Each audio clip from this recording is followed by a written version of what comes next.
Hi guys, this will do the intro video for my next build that I'm going to work on, which may or may not be the last one of the year. Depends on how quickly it goes, because there's a lot of details for a tiny boat here, and it's a little off my beaten path. I have built ships before, but it's been a long time. So as you can see, we have the Hobby Boss 1/200 scale U.S.S. Pegasus, which is a PHM one, is one of the Navy's high-speed missile attack hydrofoils. But I am not going to do it as the Pegasus. I'm going to do it as the Aries, which is PHM 5. Reason being, the U.S.S. Aries is currently docked about 6 miles from my house, as far away from the ocean as you could probably get in the United States for a naval vessel to be. I won't go too deep into the history of the Pegasus or the Aries. You can look that up for yourself if you like. They were basically powered by a jet turbine. They were like the world's biggest jet skis, if you will, on the with the hydrofoils, and they had a gun, and they had harpoon missiles were their main armaments. Anyway, but the Aries was retired, it was going to be sold for scrap, but it was saved, and it was brought here to Missouri, up the Missouri River into the Gasconade River, where it sits at a former Corps of Engineers dock, and it has become part of the U.S.S. Aries Museum, and they're currently restoring it. In fact, the fire control ball there on top of the ship, they just got it restored and put back on. Still missing the mast and still missing the forward gun, and it's all being done by volunteers, which is kind of cool. So anyway,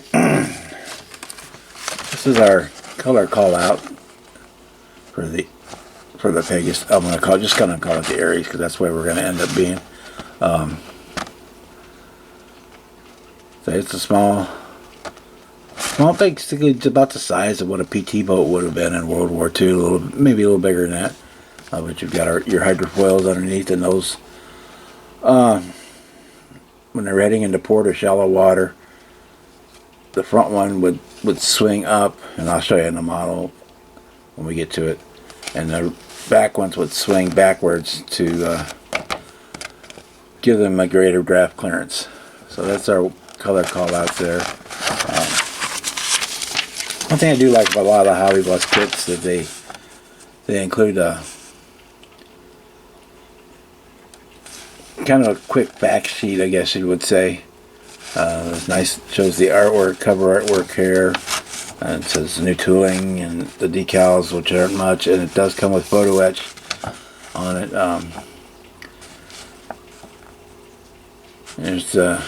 Shows the Mark 75 76 millimeter cannon that was mounted on it.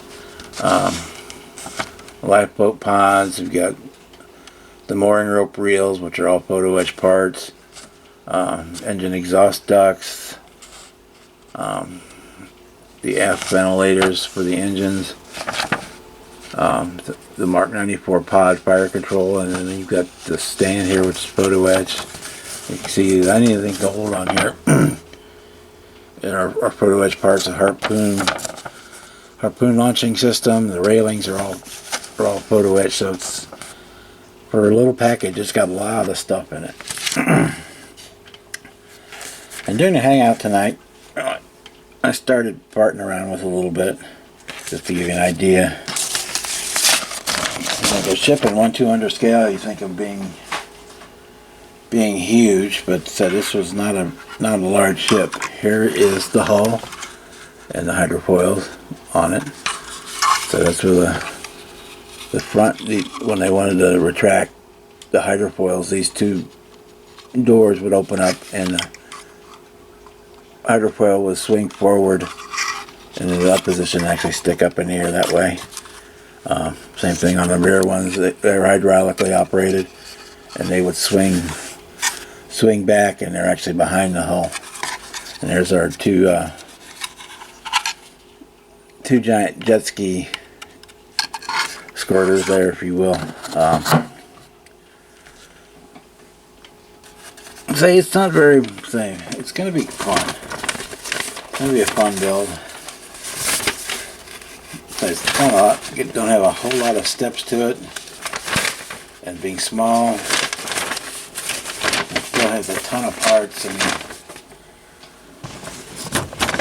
we have photo etch wiper blades. We have all the handrails and everything are all photo etched. The horns, the bells, and it's the deck lights that go in there. We've got photo etch for the directional control rods for the jet engines. I mean, it's, and here we've got all the tiny photo etch handrails that are going on. Oh, sorry, not in the frame. Around the cabin on the hull. So it's going to be a lot of fiddly detail work, but I think it's going to be fun, kid. I say. It may or may not be the last one of the year. Hopefully in January my plans are to start the 196 Constitution.